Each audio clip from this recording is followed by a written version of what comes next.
사랑하는 여러분, 흔히 우리나라를 칭할 때 자유민주주의 국가라고도 하고 자본주의 시장경제체제 국가라고도 하죠. 저 위쪽 북한이나 중국 같은 나라를 향해서는 공산주의 국가라고도 하고 또 사회주의 국가라고도 해요. 러시아처럼 공산국가는 아니지만 민주주의라 하기에는 좀 아리까리한 나라를 보고는 권위주의 국가라고도 합니다. 옛날 히틀러의 독일, 무솔리니의 이탈리아, 또 천황을 숭배하던 일본 같은 나라는 전체주의 국가라고 하는데, 어쨌든 이처럼 어떤 나라나 체제를 가리킬 때는 뭐뭐주의, 영어로 뭐뭐이즘이라고 하는 사상과 이념을 붙여서 정의를 합니다. 그런데 이런 사상과 이념은 다름 아닌 이 땅에 천국을 만들어 보려는 인간들의 계획이었다는 겁니다.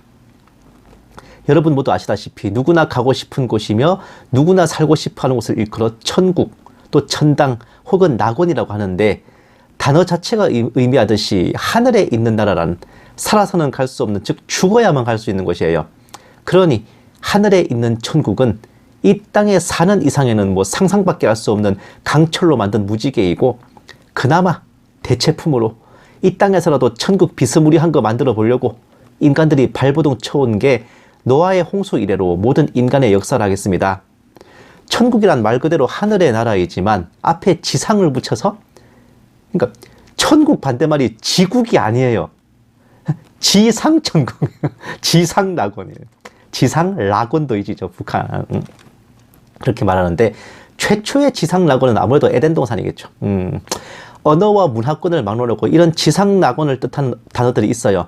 에덴, 유토피아, 파라다이스, 원 발음으로는 패러다이스, 헤븐, 샹그릴라, 샴발라, 이거는 티베트나 인도 쪽에서 이렇게 말합니다. 등이 있고, 그리스에서는 이제 황금시대라는 표현을 썼어요.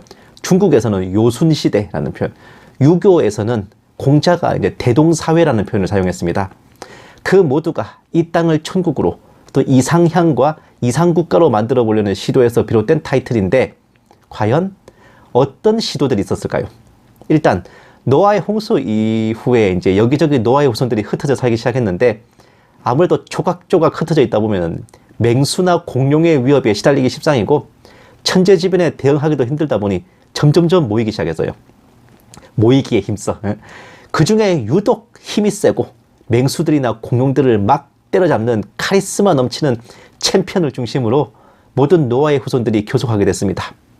니무롯이라고 하는 이 사람은 인류 최초의 제국을 건설했고, 모두가 안전하고 번영하며 잘 살아보자고 떠들며 그 징표로 바벨탑이라는 초거대 건축물을 세우려 했으나, 하나님의 직접 개입하심으로 각 민족의 언어가 갈라지는 바람에 최초의 시도는 그렇게 실패로 끝나고 말았죠. 그렇게 인류는 또다시 흩어졌고, 가족 집단으로 살다가 이제 족장이 세워져 가지고 부족 단위로 모였다가 점점 안전과 번영을 추구하기 위해 규모가 커지면서, 아무래도 규모가 커지면 농사도 더 많이 짓고 이제 일도 많이 할 수 있으니까 더 잘 살게 된단 말이죠. 또 그러다가 이제 왕을 세워서 국가 체제를 갖추었고, 황제가 다스리는 제국으로까지 이어졌어요.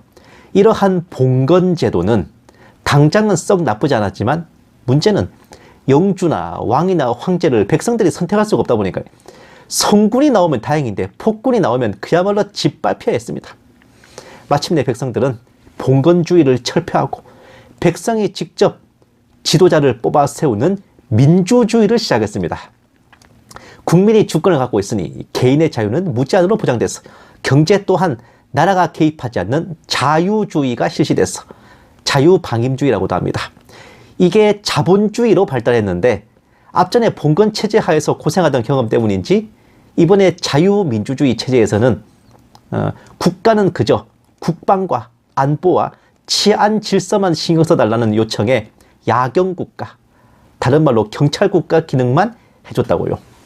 이렇게 되었으니 모두가 행복하게 살았답니다 하고 끝났어야 되는데, 현실은 시궁창이야.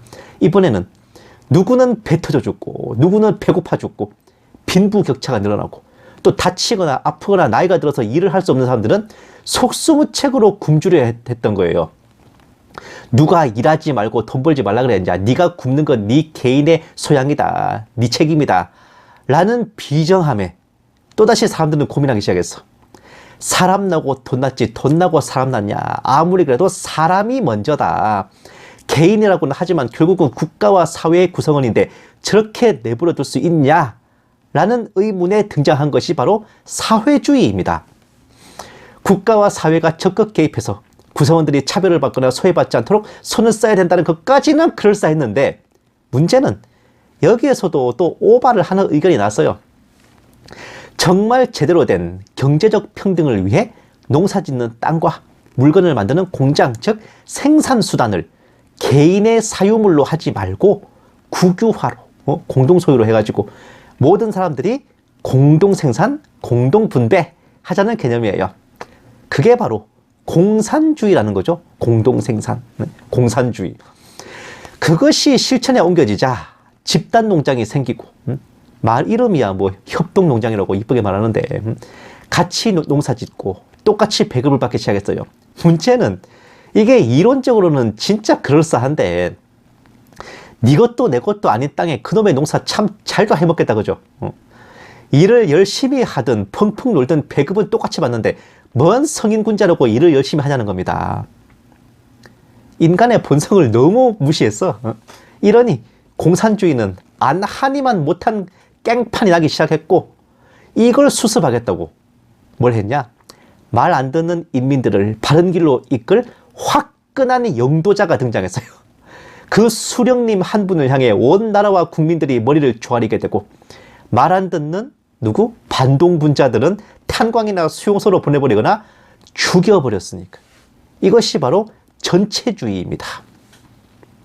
최초의 전체주의 국가가 바로 소련이었죠. 최초의 공산주의 국가. 어째 근데 이렇게 보면요. 돌고 돌아 원이치요. 튜닝의 끝은 순정이라고 결국 한 바퀴 돌아서 더 지독한 왕정시대로 되돌아온 셈인데 어쨌든 겉으로 보기에는 괜찮아 보였나 봐. 공산주의를 안 하는 나라에서도 전체주의를 따라하기 시작했어요. 뭐 나치나 뭐 파시즘 이런 나라들 있잖아요. 결국은 이런 전체주의 국가들끼리 세계대전이라는 맞짱을 제대로 뜨기도 했습니다. 물론 그 전에 자신들만의 천국을 만들기 위해 다른 나라를 침략하여 집어삼키고 착취했던 제국주의라는 게 나오기도 했었죠. 어쨌든 한바탕의 대전쟁으로 수천만 명이 죽고 다치고 지구가 불바다가 된 후에야 사람들은 머리를 식혔어요.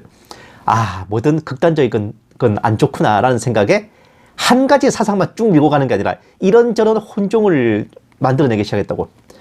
자본주의의 단점을 사회주의로 보완해가지고 복지국가를 추구하는 사회민주주의. 이게 어디냐? 저기 유럽, 특히 독일하고 북유럽 국가들이 이런 걸 합니다. 공산주의의 단점을 자본주의로 보완해가지고 공산국가인데 자본주의 경제를 하는 거. 이걸 국가자본주의라고 해요. 이게 어디냐? 중국, 베트남 뭐 이런 나라들. 수령님 한 분이 다 해 드시면서도 겉으로는 국민들의 투표로 선출되는 신용을 하는 게 인민민주주의, 바로 북한 같은 나라 등등입니다. 그렇게 고만고만하게 서로 썩고 썩기며 잘 살아보자고 하는데 국민들이 지도자를 뽑는 민주주의, 기업가들이 경제를 움직이는 자본주의, 생산수단을 국유로 하고 국민들에게는 균등하게 배급을 주고 노동을 시키는 공산주의, 개인보다는 사회 구성원으로서의 정체성과 신분이 더 중요한 사회주의, 한 분의 수령님이 전권을 쥐고 나라와 국민을 영도하는 전체주의, 지상의 천국을 만들기 위해 인간들이 고안했던 이 모든 이념, 이데올로기, 사상을 다 합치면 뭐가 되는지 아십니까? 모든 식재료를 다 넣어서 이 썩어찌개를 끓이면요, 바로 뉴 월드 오더, 신세계 질서가 됩니다. 그 나라를 일컬어 단일 세계 정부라고 하죠. 적그리스도가 인류를 압제하고 짐승의 우상에 절하게 하고 짐승의 표를 받지 않으면 경제활동이 불가하고 우상에 절하지 않으면 몇이든지 다 죽여버리는 계시록 13장에 나오는 그런 체제가 된다는 겁니다. 사랑하는 여러분, 주일 설교 시간인데 무슨 철학이나 정치 이념, 사회 사상 수업도 아니고 뭔 이상한 얘기만 하고 있나 싶으실 수도 있는데 결론은 이거예요. 뭐냐? 인간이 만든 사상과 이념으로는 절대로 이 땅에 천국과 낙원을 만들 수 없다는 거예요. 천국, 낙원 비스무리한 것도 못 만듭니다. 이 땅에서의 사상과 이념은요, 그죠? 그냥 조금 더 나은, 조금 더 보다 나은 삶을 만들어 보자는 그런 몸부림이자 노력일 뿐 근원적인 이상향은 결코 될 수가 없어요. 그것이 바로 우리가 세상의 정치 이념과 사상에 목을 메고 매몰되어서는 안 되는 이유기도 합니다. 이 땅에서의 천국은 자유주의, 민주주의, 사회주의, 공산주의, 자본주의 같은 이데올로기나 혹은 그것을 추구하는 정치 진영에 있는 게 아니라 세상에 살아가지만 세상에 속해 있지 않고 믿음으로 하나님과 동행하는 우리 마음속에 있다고. 우리의 본향이자 참된 천국인 하나님의 나라를 사모하고 기다리면서 하루하루 살아가는 그 삶 자체가 바로 이 땅에서의 천국입니다. 할렐루야 찬양하세 내 모든 죄 사함 받고 주 예수와 동행하니 그 어디나 하늘나라. 이런 찬송이 괜히 있는 게 아니라고요.